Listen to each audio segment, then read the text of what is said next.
Baik, hari ini kita akan belajar mengenai database environment. Ya, tetapi sebelum itu kita uh, ulang lagi apa yang telah kita pelajari pekan lalu. Yang telah kita pelajari adalah ini ada 5 poin kira-kira.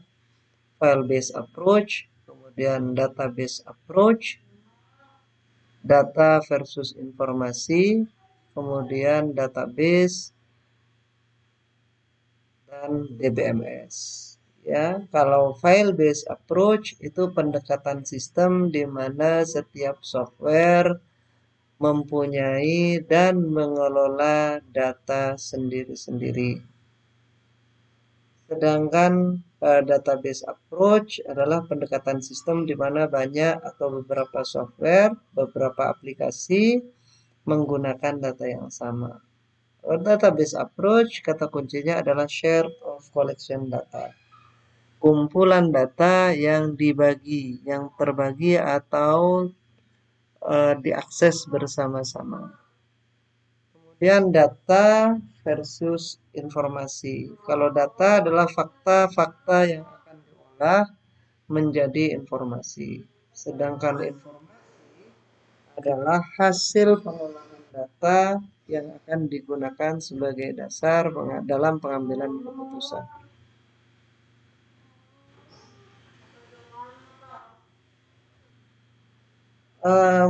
Kalau database approach berarti datanya itu diakses bersama-sama. Kemudian perbedaan data sama informasi. Kalau data, fakta-fakta yang akan diolah menjadi informasi. Kalau informasi adalah hasil pengolahan data yang akan digunakan sebagai dasar pengambilan keputusan. Jadi apapun yang akan diolah itu kita sebut sebagai data.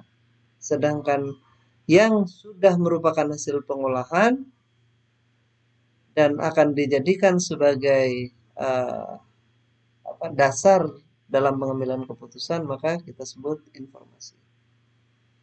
Kemudian database. Database itu terdiri atas entitas, atribut, dan relasi. Entitas adalah objek yang akan disimpan di dalam database. Ya, pokoknya datanya akan disimpan, itu namanya entitas. Nah, entitas ini terdiri atas orang, konsep, transaksi, lokasi, kemudian objek gitu. Itu termasuk entitas. Misalnya kalau orang kalau dalam hal di kampus berarti ada orangnya adalah dosen, mahasiswa, karyawan, tamu gitu. Itu entitas. Kalau konsep misalnya mata kuliah, ya, jadwal, kemudian barang, kalau di supermarket misalnya persediaan, itu disebut dengan konsep.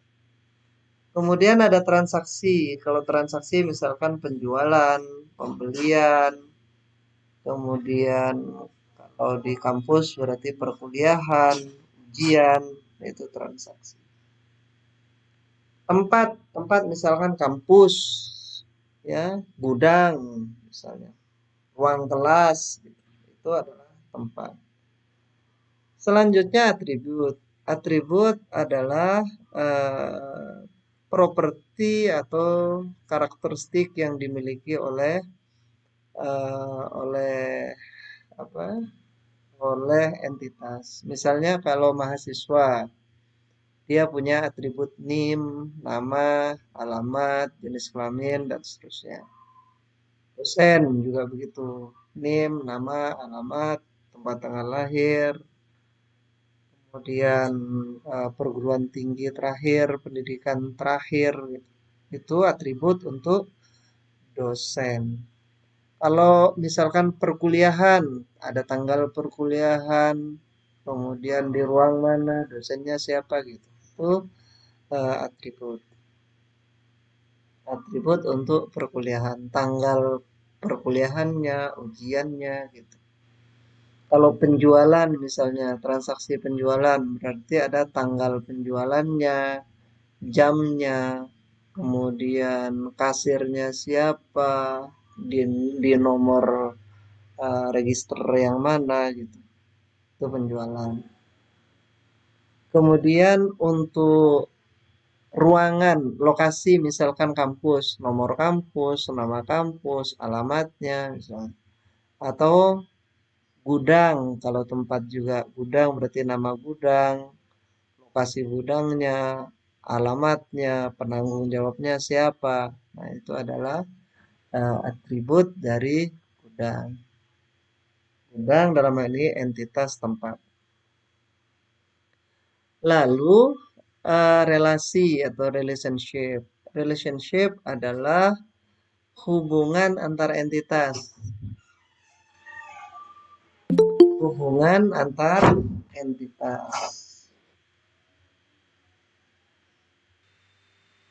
Baik, kita lanjutkan mengenai relationship. Relationship adalah hubungan antar entitas. Misalkan ada entitas dosen sama mahasiswa, ya. Itu hubungannya bisa mengajar, dosen mengajar mahasiswa, ya. Mengajar itu adalah relationship. Misalkan ada mahasiswa dan ujian. Mahasiswa adalah entitas orang, ujian adalah entitas transaksi. Mahasiswa dengan ujian, hubungannya adalah mahasiswa mengikuti ujian. Mengikuti itu adalah relationship. Misalkan kalau di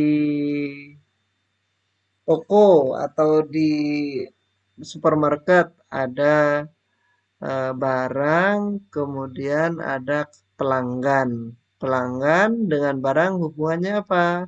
Pelanggan membeli barang. Membeli adalah relationship atau hubungan. Contoh juga antar entity, misalnya antara dosen dan antara ada mahasiswa, ada orang tua mahasiswa. Berarti orang tua mahasiswa sama mahasiswa adalah orang tua mahasiswa. Orang tua mempunyai mahasiswa. Gitu. Mempunyai itu berarti relationship antara orang tua dan mahasiswa. Yang terakhir, DBMS. DBMS adalah software yang digunakan untuk mengelola database. Ya, software untuk database itu namanya DBMS. Contoh DBMS apa? DBMS misalkan Oracle, SQL Server, MySQL. Itu adalah contoh dari DBMS. Nah, ini contoh DBMS seperti Oracle, MySQL, SQL Server. Dan nanti di pelajaran-pelajaran selanjutnya ketika praktek kita akan menggunakan SQL Server. Ya, kira-kira itu yang kita pelajari pekan lalu, ya. Ya, kita bicara tentang file based approach, database approach, kemudian perbedaan antara data dan informasi, lalu database dan DBMS.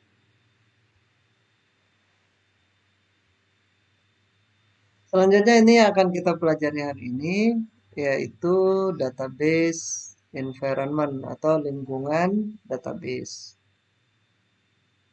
Ya,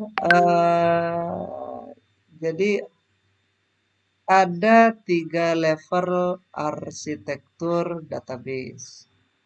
Saya ulangi, ada 3 level arsitektur database.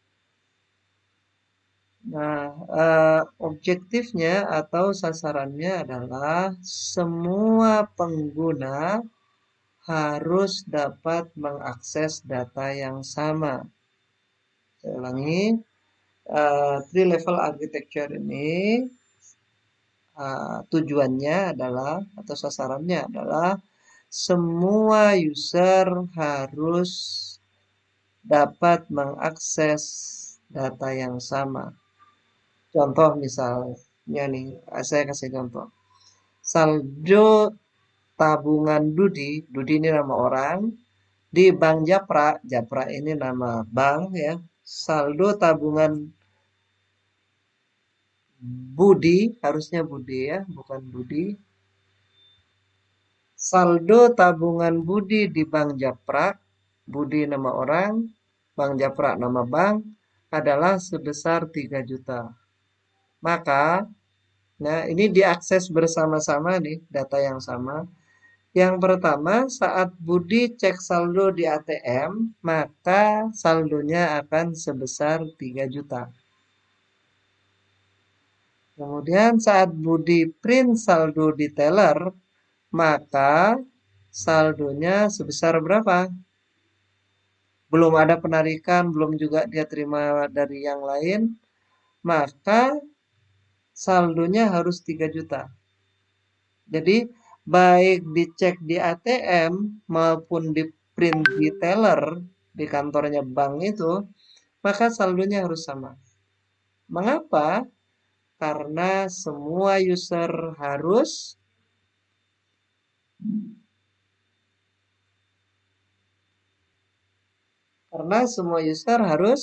mengakses data yang sama.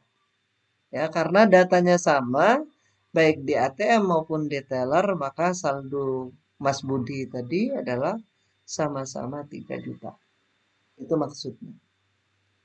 Tujuan yang pertama. Yang kedua, eh, seorang user, pandangan user terhadap suatu data, ya harus imun, harus apa namanya, tahan atau tidak berubah terhadap perubahan di view yang lain.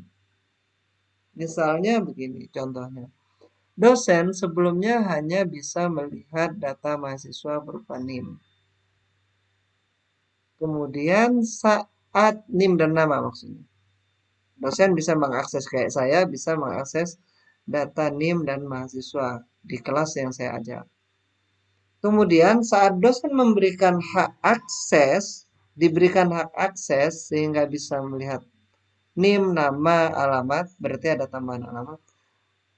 Maka ini tidak berpengaruh kepada data yang dilihat oleh mahasiswa.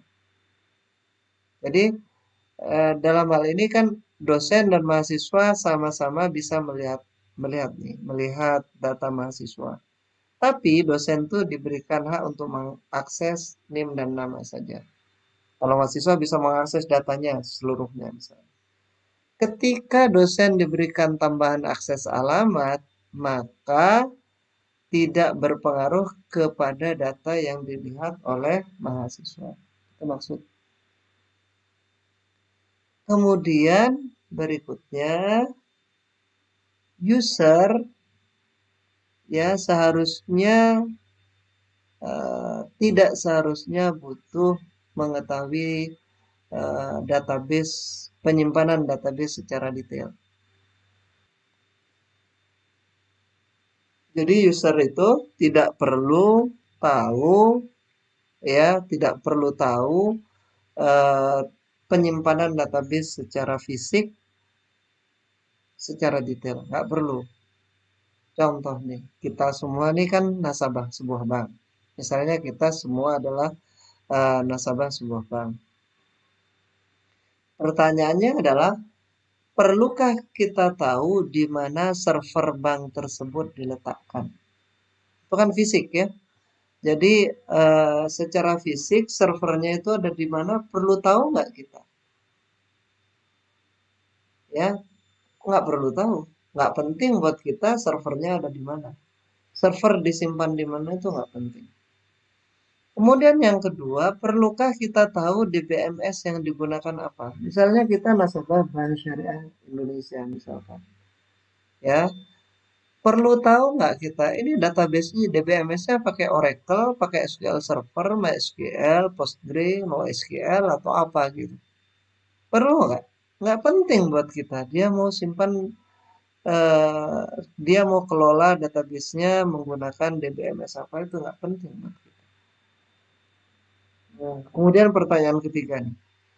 Perlukah kita tahu saldo, tahu, perlukah kita tahu saldo itu tipe datanya apa gitu? Perlu nggak buat kita? Nggak perlu juga. Nggak perlu juga kita tahu saldo itu tipe datanya apa. Apakah disimpan dalam bentuk integer, dalam bentuk float, double, atau apa gitu. Nggak perlu. Kita nggak perlu tahu itu. Nggak penting buat kita. Ya, seperti itu. Baik, yang keempat, DBA should be able to change database storage structures without affecting the user's view.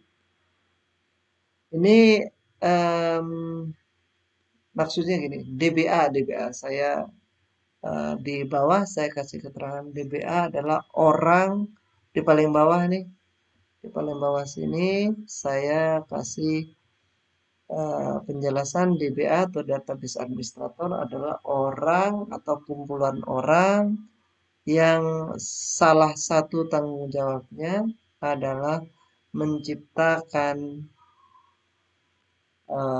menciptakan database dan struktur data dalam database. Saya ulangi, database administrator atau DBA adalah orang atau kumpulan orang yang salah satu tanggung jawabnya adalah menciptakan database dan struktur data dalam database.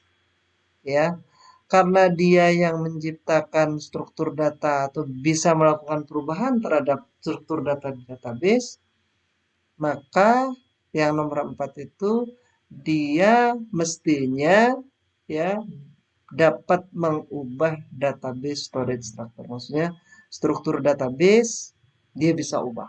Contoh nih, DBA mengubah tipe data jenis kelamin dari integer ke char. Misalkan sebelumnya laki-laki itu 1, perempuan 2 gitu. Dalam bentuk integer. Kemudian diubah sama dia menjadi karakter pria sama wanita P dan W gitu misalnya. Nah, perubahan ini ya tidak boleh berpengaruh kepada bagaimana user melihat data itu. Ya jenis kelamin si Wati ya tetap tetap wanita gitu. Jenis kelaminnya Ahmad tetap laki-laki gitu misalnya. Jadi apapun struktur data diubah, bagaimanapun dia diubah, maka tidak boleh mempengaruhi data yang dilihat oleh user, oleh pengguna. Kemudian, internal structure of database should be unaffected by changes the physical aspect of storage. Contoh ya, jadi struktur database ya tidak dipengaruhi oleh perubahan dari fisikal dari database. Kalau tadi struktur datanya, struktur database-nya tidak mempengaruhi user. Kalau yang nomor 5 ini perubahan fisik dari penyimpanan data ya, dari penyimpanan data secara fisik itu tidak berpengaruh kepada struktur dari database. Misalkan penambahan training pada struktur data dari database ya tidak mempengaruhi tempat penyimpanan data. Jadi tempat penyimpanan datanya tidak berubah. Jadi kita mau nambah struktur, mau nambah file baru gitu. Tempat penyimpanannya nggak berubah. Misalkan kita pakai harddisk, harddisknya nggak berubah, tidak mengubah harddisk. Nah, Yang terakhir, DBA, Database Administrator, dapat mengubah struktur konseptual dari database tanpa berpengaruh kepada semua user. Misalnya nih, ini di zaman sekarang, misalkan database kita masih lama strukturnya. Kemudian struktur data dari mahasiswa informasinya ditambahi. Misalkan alamat email, sosial media, dan nomor HP. Maka struktur itu tidak mempengaruhi terhadap user. Ya, seperti itu. Ya, kita bahas sekarang ANSI, ANSI, Spark, three level architecture. ANSI ini adalah American National Standard Institute. Kalau di kita eh, kayak SNI ya, standar kalau kita apa SNI, Standar Nasional Indonesia. Kalau di Amerika namanya ANSI. Ya, jadi dia mengenalkan 3 level arsitektur. Ya, 3 level arsitekturnya adalah external level, conceptual level, sama internal level. Kemudian yang paling bawah adalah physical data organization. Level pertama adalah external level. Ini level paling atas. Ilustrasinya adalah database dilihat oleh user itu seperti apa. Jadi gampangnya yang external levelnya aplikasi. Jadi sama dengan misalkan kita melihat sistem akademik di STTM Cilengsi misalnya, kalau mahasiswa melihat nilai, ya mahasiswa cuma bisa melihat nilainya saja, nilai mahasiswa yang bersangkutan saja. Tapi dosen bisa melihat semua mahasiswa, nilai semua mahasiswa, tapi hanya untuk mata kuliah yang diajarnya. Itu namanya external level. Ya, external level itu data itu dilihat oleh user seperti apa. Sudah pasti tergantung kepada kebutuhan user masing-masing. Jadi kalau misalkan si Budi buka database, ya, buka aplikasi akademik, yang dia lihat cuma nilainya dia aja, nilai orang lain dia nggak lihat, nggak butuh dia lihat nilai orang lain, nggak penting buat dia. Ya, begitu juga dosen, dosen yang dia berkepentingan adalah eh, dia bisa lihat nilai seluruh mahasiswanya, tetapi khusus mata kuliahnya saja. Gitu. Mata kuliah yang diajarnya saja. Itu namanya external. Kemudian yang kedua adalah konseptual level. Konseptual level adalah apa namanya struktur data secara konsep itu seperti apa? Ya, konsep struktur data dari database itu seperti apa. Kemudian yang ketiga adalah internal level. Kalau internal level itu kita bicara strukturnya apa ya, nama fieldnya apa, kemudian eh, apa nama strukturnya apa, kemudian item-item dalam struktur itu apa saja, tipe datanya apa. Itu adalah internal schema. Sedangkan physical data atau physical data organization itu kita berkaitan dengan secara fisik database itu seperti apa, fisiknya seperti apa. Ya, fisik database-nya disimpan di hard disk yang mana gitu. Indeksnya bagaimana. Nah, itu masuk ke physical data. Organisasi filenya seperti apa itu. Masuknya ke yang paling bawah. Nah, yang kita akan pelajari hari ini adalah 3 level yang di atas. Sampai di sini ada yang ditanyakan, silakan. Ya, kita lanjutkan. Ada external level, conceptual level, sama internal level. Ya, tadi sekilas saya sudah jelaskan di gambar. Kalau external level adalah user view of the database, ya, user view maksudnya, penglihatan atau penglihatan atau pandangan user terhadap database. Tadi saya bilang aplikasi yang dilihat oleh si user. Misalkan di ATM itu termasuk user view bagi si pengguna ATM misalnya. Uh, External level ini describes that part of database, bagian dari database yang relevan bagi particular user. Tadi saya lihat saya jelaskan di awal bahwa dosen itu hanya perlu melihat mahasiswanya saja. Mahasiswa yang diajarnya saja, itu yang relevan sama dia. Kalau mahasiswa lain itu nggak relevan buat dia.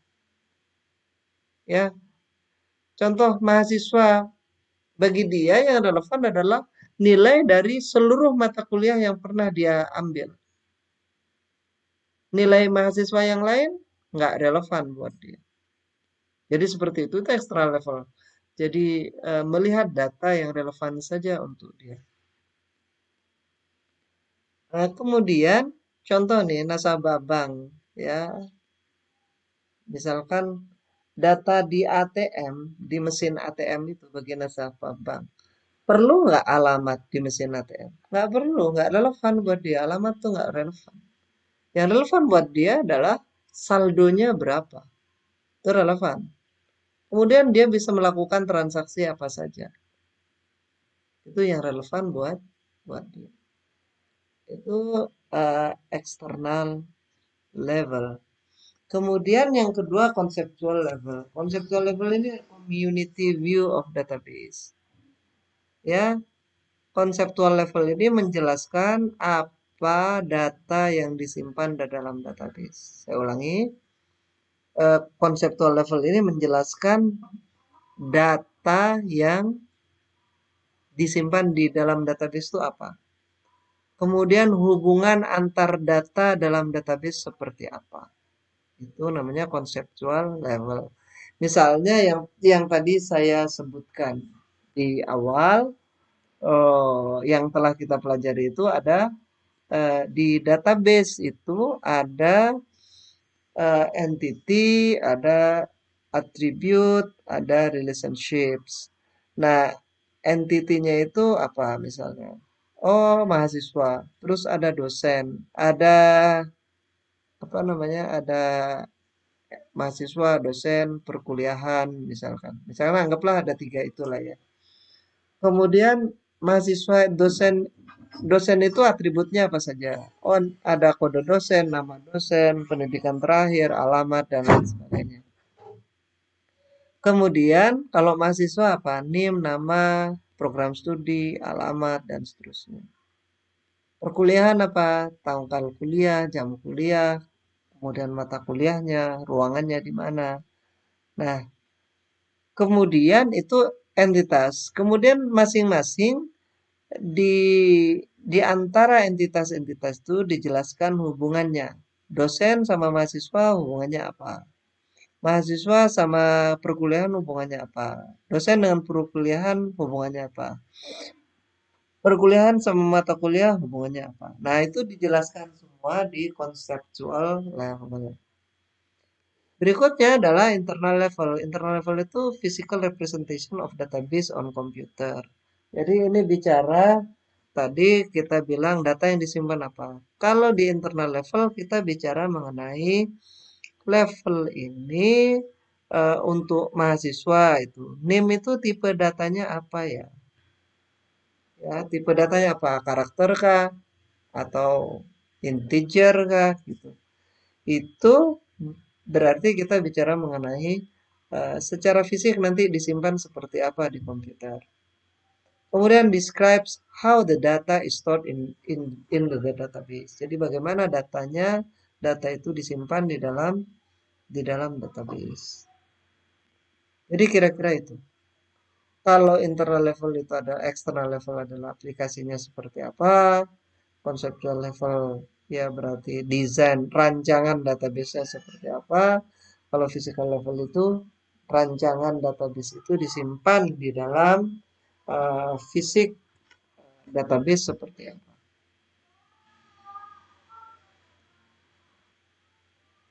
Lebih lanjut mengenai external level, konseptual level, sama internal level. Nah, contohnya seperti ini. Dalam contoh ini ada kita diberikan contoh mengenai staff atau karyawan. Nah, di sini dikasih contoh dua level, dua view atau dua aplikasi. Misalnya untuk satu satu user, satu pengguna ada nomor staff SNO di sini, S number, kemudian first name, last name, age sama salary.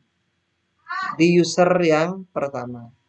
Di user yang kedua itu ada dia cuma butuh staff number, last name sama branch number, nomor nomor apa namanya? Nomor cabangnya. Nah, itu yang dilihat oleh user. Dua user melihat data secara berbeda-beda. Nah, di conceptual level, di level konsep, ya, di level konseptual, sebenarnya data ini adalah satu struktur. Satu struktur. Jadi strukturnya adalah staff, nomor staff, first name nama awal, last name nama belakang, kemudian DOB, date of birth, tanggal lahir, kemudian salary sama bench number. Anda perhatikan di sini di conceptual level itu di sini adanya adalah DOB saja. Tapi di pandangan user lihat umurnya berapa. Dari tanggal lahir dikonversi menjadi umur. Ya, ini salary ada, ini dia ngambil first name last name, sedangkan ini cuma ngambil last name-nya saja. Yang di user yang kedua. Nah, secara internal level seperti apa? Internal levelnya adalah struct staff, ya nama strukturnya adalah staff, kemudian integer staff number, integer branch number, kemudian char name, kemudian uh,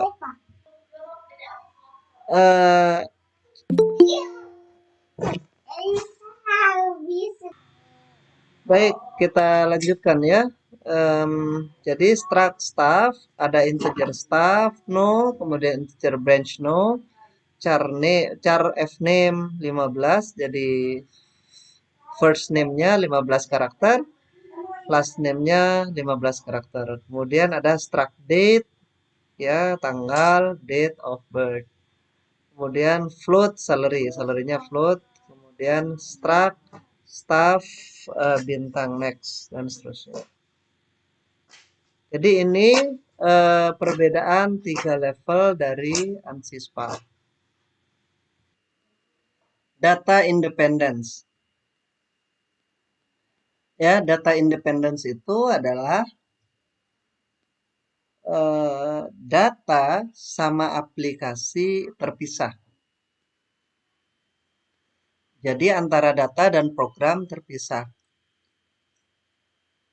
Ya, datanya dalam hal ini database dikelola oleh DBMS. Kemudian si program aplikasi mengambil data di database melalui DBMS. Kemudian data independence ini ada dua, logical data independence dan physical data independence. Bapak share screen-nya nggak ada. Saya ulangi, data independence adalah data yang bebas. Maksudnya adalah data yang apa namanya, kebebasan data ini maksudnya adalah data itu tidak nempel di aplikasi, di program maksudnya. Jadi datanya tidak berada di dalam program, tetapi program mengambil data di database melalui DBMS. Saya ulangi, program atau aplikasi mengambil data di database melalui DBMS. Lalu data independence ini ada dua, yaitu logical data independence dan physical data independence. Kalau logical data independence ini mengacu pada imunitas eksternal skema dari perubahan konseptual skema. Tadi ya yang saya bilang ya, kalau apa namanya, programnya berubah, konseptual skemanya berubah, maka programnya nggak perlu berubah. Jadi kalau yang ini, yang poin 1, konseptual rancangan database berubah, datanya tidak, programnya tidak boleh berubah. Ya, jadi datanya itu eksternal skemanya, programnya atau aplikasinya itu imun terhadap perubahan dari konseptual skema. Kemudian perubahan konseptual skema itu adalah bisa penambahan atau penghapusan dari entitas. Kemudian yang ketiga, tidak perlu perubahan, tidak perlu mengubah eksternal skema atau menulis program, aplikasi atau software yang baru.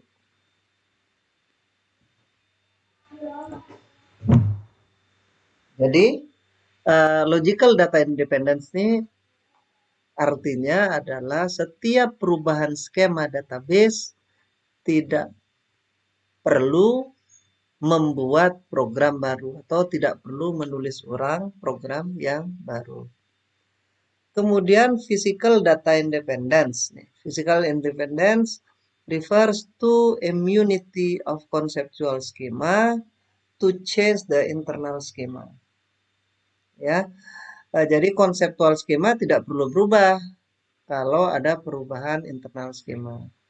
Ya, internal schema change, misalkan different file organization, storage structure, dan devices. Misalnya juga kalau DBMS-nya berubah gitu, konseptualnya nggak boleh berubah. Tempat penyimpanannya berubah, konseptual skemanya tidak boleh berubah. Should not require change to conceptual or external schemas. Jadi kalau misalnya servernya itu berubah, ya misalkan servernya sebelumnya di Jakarta dipindah ke Surabaya, secara fisik berubah kan, pindah kan secara fisik, tetapi secara internal skema tidak boleh dan tidak perlu berubah. Secara, maksudnya secara konseptual skema nggak perlu berubah.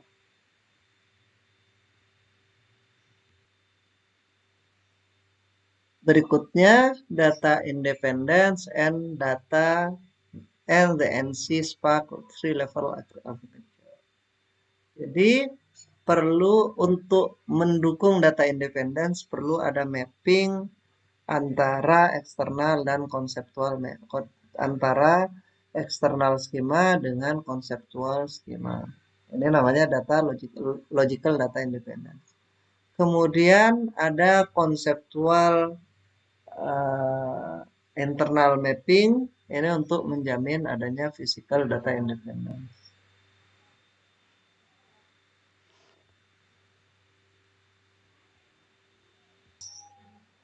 Database languages maksudnya adalah data bahasa-bahasa yang digunakan dalam database. Bahasanya ada dua di dalam bahasa database itu, yaitu data definition language dan data manipulation language. Kalau data definition language ini memungkinkan DBA atau user menjelaskan atau mendefinisikan entity, nama entitas, atribut, relationship yang dibutuhkan untuk aplikasi. Jadi eh, apa memungkinkan DBA atau user mendefinisikan nama entitas, nama atribut, nama relationship yang dibutuhkan oleh aplikasi. Integrity itu adalah jaminan akurasi data, jaminan atas akurasi data yang masuk ke dalam database. Bahwa database DBMS bisa dengan DDL kita bisa menentukan integrity constraint, bagaimana data itu benar yang dimasukkan ke dalam database. Kemudian yang kedua adalah security. Security menjamin, kalau security kan keamanan. Keamanan berarti menjamin orang atau ya orang yang masuk ke dalam orang yang masuk ke dalam database kita, yang mengakses database kita adalah memang orang-orang yang memang diberikan kewenangan untuk mengakses database itu. Itu namanya security constraint. Jadi kalau integrity itu datanya harus benar, security orang yang masuk adalah orang yang benar. Orang yang mengakses database adalah orang yang benar atau diberikan kewenangan. Nah, perintahnya adalah create itu untuk menciptakan, kemudian alter untuk mengubah, drop untuk menghapus. Ya, jadi create menciptakan, alter mengubah, memodifikasi, drop itu untuk menghapus. Kemudian yang kedua adalah data manipulation language, yaitu menyediakan basic data manipulation operation on data held in the database. Jadi manipulasi itu kalau di dalam database itu ada 4, ya, ada 4, yaitu menambahkan data, membaca data, mengubah dan menghapus. Jadi membaca, menambah, memasukkan data, membaca data, mengubah dan menghapus. Inilah dua bahasa yang digunakan dalam database. DDL, Data Definition Language, kemudian DML, Data Manipulation Language. Lalu bahasa itu ada dua, ada prosedural dan untuk DML ya. DML itu ada dua bahasa yang prosedural, ada yang non prosedural. Kalau yang prosedural memungkinkan user untuk memberitahu sistem apa yang akan dimanipulasi. Kalau non prosedural memungkinkan user untuk menyatakan data apa yang dibutuhkan. Ya. Berikutnya untuk database language ada database languages ada disebut dalam database language ini termasuk code generation language atau 4GL. 4GL-nya query language, forms generator, kemudian report, graphic generator, dan application generator. Baik, selanjutnya kita akan bahas mengenai data model. Ya, kita akan bahas data model. Baik, kita lanjutkan dengan data model. Data model adalah integrated collection of concepts. Jadi kumpulan yang terintegrasi dari konsep untuk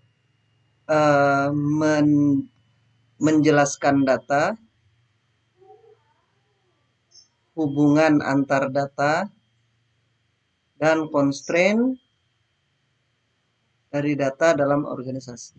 Jadi Data model itu adalah untuk menjelaskan data. Kemudian hubungan antar data dan constraint. Constraint itu batasan dari organisasi. Kemudian data model comprises. Data model terdiri atas bagian struktur, bagian manipulatif, dan mungkin bagian integrity. Jadi struktur datanya seperti apa, cara manipulasinya bagaimana, kemudian integrity rules-nya seperti apa.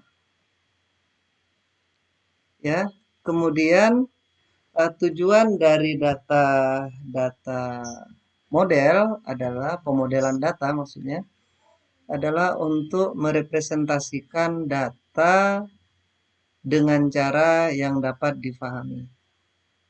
Ya, merepresentasikan data dengan cara yang difahami. Nah, kategori dari data model itu ada object based, record based, sama physical. Nah, untuk data model object based ada entity relationship, semantik, fungsional, sama object oriented. Yang entity relationship kita akan belajar di akhir perkuliahan. Kemudian record based data model itu ada relational data model. Kemudian ini akan kita mulai pekan depan mulai belajar ini insya Allah. Kemudian network data model, hierarchical data model. Jadi yang akan kita pelajari di perkuliahan ini ada dua, entity relationship sama relational data model. Dek. Nah, sekarang ke konseptual modeling. Jadi kita tadi bicara mengenai conceptual view, ya. Konseptual skema adalah core of system supporting all user views. Jadi konseptual skema itu adalah inti dari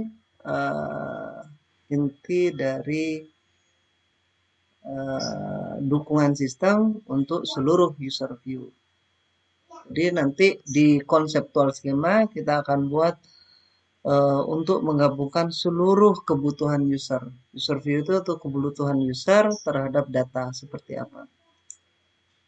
Kemudian should be complete and accurate representation of an organization's data requirement.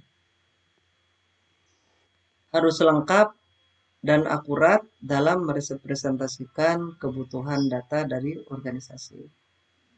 Kemudian conceptual modeling adalah sebuah proses untuk mengembangkan sebuah model informasi yang digunakan secara independen dari detail implementasi. Maksudnya gini,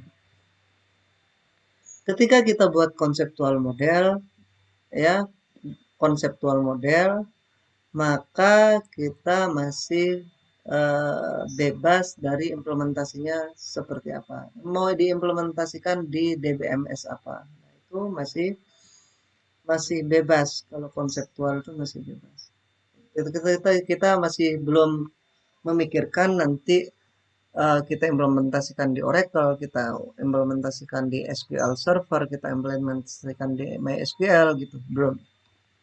Jadi belum ke sana kalau di conceptual modeling. Dan hasilnya adalah conceptual data model. Baik, ini fungsi DBMS. Kita lanjut ke fungsi-fungsi DBMS. Fungsi DBMS yang pertama adalah data storage, retrieval, and update. DBMS itu adalah tempat penyimpanan data, pembacaan data, dan pemutakhiran data. Jadi DBMS itu untuk menyimpan data itu melalui DBMS, membaca juga melalui DBMS, retrieval itu membaca atau pengambilan. Kemudian update berarti mengubah. Itu semua melalui DBMS. Kemudian user accessible catalog atau metadata. Penjelasan tentang database itu juga ada di DBMS. Penjelasan tentang data di database juga ada di database. Kemudian transaction support, create, update, delete. Saya ulangi, transaction support, create, update, delete. Dan terjadi misalnya nih ya, eh, pada saat terjadi create, update, delete. Create ini maksudnya dalam waktu insert ya, insert, update, delete. Maka jika terjadi gangguan koneksi, maka transaction support bisa mengatasi transaksi yang gagal. Misalnya begini ya, ketika kita di ATM, ya, ketika kita di ATM, kemudian datanya kita ambil uang misalkan, saldo kita 5 juta, kita ambil 2,5 juta misalnya. Kemudian saat kita hitung, misalkan ATM sedang menghitung mengeluarkan data, listriknya mati misalnya, ya, maka transaction support ini, fungsi DBMS ini mengembalikan data sebelum terjadi transfer. Kan nggak lucu kalau data uangnya belum tertarik, ya, belum kita tarik dari ATM, belum keluar dari mesin ATM, tapi saldo kita udah berkurang 2,5 juta gitu misalnya. Nah, fungsi apa dalam DBMS yang bisa mengatasi itu adalah transaction support. Kemudian concurrency control service. Ini akses data bersama-sama. Jadi saat data diakses bersama-sama, data semua pengguna itu akan mendapatkan data yang sama. Nanti yang mengatur kebersamaan akses itu namanya concurrency control. Kemudian recovery service. Recovery services ini pemulihan database jika terjadi kerusakan. Ya, misalkan harddisknya crash gitu. Itu recovery services yang memulihkan database yang rusak tadi. Lalu ada authorization services. Ini pemberian hak akses kepada user. Ya, ini fungsi untuk pemberian akses kepada user. Kemudian yang nomor 7, support for data communication. Jadi database itu kan diakses secara remote, secara jarak jauh. Maka database bisa yang diakses secara jarak jauh itu disupport oleh juga DBMS.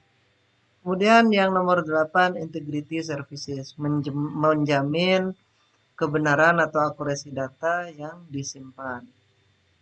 Kemudian service to promote data independence. Jadi DBMS itu bisa memberikan layanan untuk promote data independence. Ini salah satunya adalah ada fungsi view di dalam DBMS.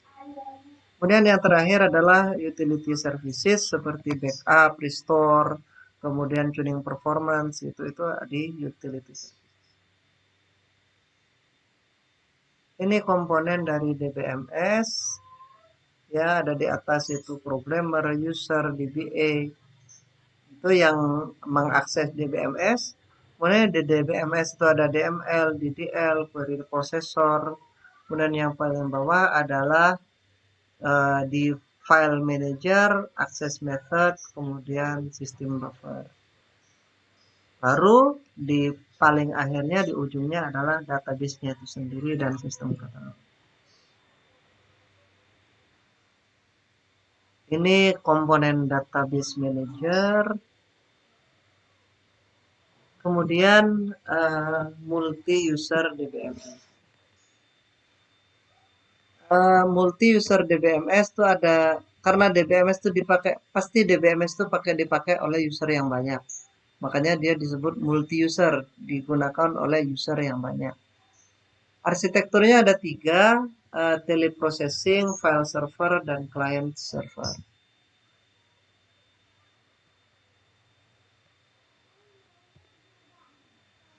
Baik, yang pertama, arsitektur yang pertama adalah teleprocessing. Ini eh, tradisional arsitektur tradisional, arsitektur zaman dulu ya, di mana satu single mainframe dengan sejumlah terminal yang terhubung dengan mainframe itu. Nah, trennya sekarang downsizing. Jadi server itu makin kecil, ya. Jadi dulu seperti ini nih. Semua terminal terhubung dengan server, ya. Dan server mainframe-nya itu yang di tengah ini mainframe ini sangat besar sekali hardware-nya.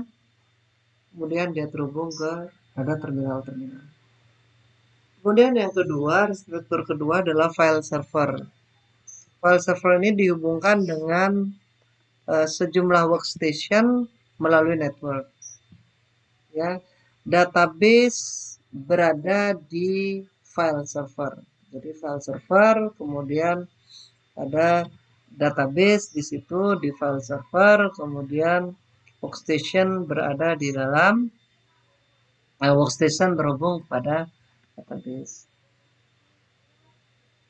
DBMS dan aplikasi, kalau yang file server, DBMS dan aplikasi itu berada di setiap workstation. Jadi DBMS dan aplikasinya berada di setiap workstation. Kemudian disadvantage, kekurangannya adalah traffic networknya sangat tinggi. Kemudian DBMS harus berada di setiap workstation. Ya, karena DBMS-nya ada di setiap workstation, maka concurrency, recovery, dan integrity control lebih kompleks. Arsitekturnya seperti ini. Jadi ini file servernya, ini database-nya, kemudian setiap workstation terhubung dengan jaringan untuk mengakses file server. Nah, ini arsitektur yang sekarang adalah client server. Server di server itu disitulah database dan DBMS. Database dan DBMS adanya di server. Client manage user interface dan runs application. Jadi kalian itu memanage user interface dan menjalankan aplikasi. Lihat aplikasinya ada di client, ya. Kemudian advantage-nya, keuntungannya adalah aksesnya lebih luas terhadap database. Kemudian peningkatan performance, kemudian kemungkinan untuk penurunan biaya hardware, karena yang di klien hardware-nya bisa rendah karena dia cuma menampung aplikasi, tidak menampung DBMS. Kemudian juga mengurangi biaya komunikasi dan increase konsistensi karena DBMS-nya satu. Ini ya. Jadi server DBMS-nya di sini di database semuanya mengakses DBMS. Di sini di klien ini, klien 1, klien 2, klien 3 yang ada cuma aplikasi ini saja.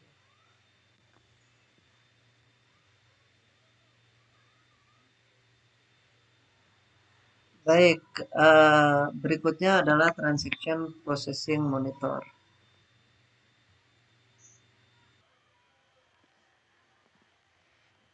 Transaction processing monitor ini maksudnya adalah begini. Program yang mengontrol transfer data antara klien dan server. Jadi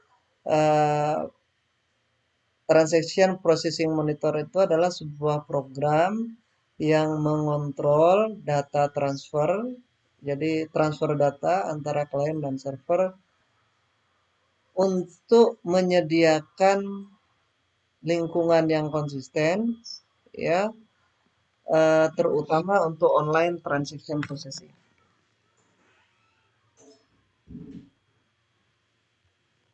Saya perlu jelaskan OLTP dulu. Online Transaction Processing itu apa? Online Transaction Processing itu seperti apa namanya, transaksi, pemrosesan transaksi secara online. Misalnya kita kita apa namanya, online transaction processing itu adalah kita di ATM. Jadi kita secara online memproses transaksi kita di dalam database. Jadi contoh OLTP itu ATM, atau kalau di supermarket di kasir itu juga termasuk online transaction processing. Ya, jadi aplikasi seperti itu. Maka data harus data yang ditransfer itu eh, dari klien ke server, berarti dari mesin ATM ke server atau dari mesin kasir ke server, itu harus dijamin konsistensi datanya. Ini yang disebut dengan transaction processing monitor. Ya, monitor pengawas proses transaksi. Jadi diawasi untuk apa? Dimonitor untuk apa? Untuk menjamin atau menyediakan environment yang konsisten. Jadi kalau di sini input 5.000 gitu misalnya, di ATM kita transfer 5.000, ke server juga masuknya 5.000 gitu. Kira-kira seperti itu. Jadi bentuknya seperti ini. Ini server service calls. Kemudian dia masuk ke transaction processing monitor, service. Kemudian masuk ke database server, masuk ke ya database server, kemudian nanti masuk ke database. Jadi seperti itu. Ada pemonitor proses transaksi di sini. Kemudian berikutnya adalah sistem katalog. Sistem katalog adalah repositori. Repositori itu tempat penyimpanan informasi atau metadata yang menjelaskan data di dalam database. Ya. Kemudian umumnya dia itu disimpan, apa yang disimpan? Yang pertama adalah names of authorized user. Jadi siapa saja yang diberikan untuk mengakses database misalnya. Yang diberikan otorisasi untuk database itu siapa? Kemudian yang kedua, nama-nama dari item data di dalam database. Nama-nama item data di dalam database. Kemudian yang ketiga, constraint on each data item.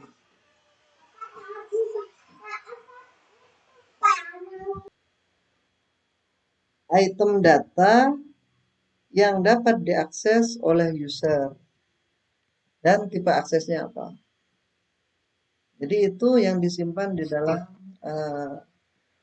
katalog. Ya. Saya ulangi, jadi yang disimpan itu adalah nama-nama user yang mempunyai kewenangan. Kemudian nama-nama item data di dalam database. Kemudian constraint atau batasan dari setiap item data. Kemudian data item diakses oleh user dan tipe aksesnya apa. Kemudian digunakan oleh modul ya seperti authorization control dan integrity checker. Jadi di DBMS itu ada namanya authorization control dan ada juga integrity checker.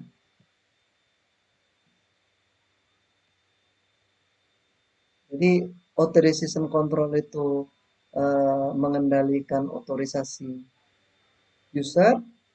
Kalau integrity checker itu memeriksa integritas data yang masuk ke dalam database, yang akan dimasukkan ke dalam database. Baik. Kemudian ada information resource dictionary system. Dan respons untuk apa namanya? Respons untuk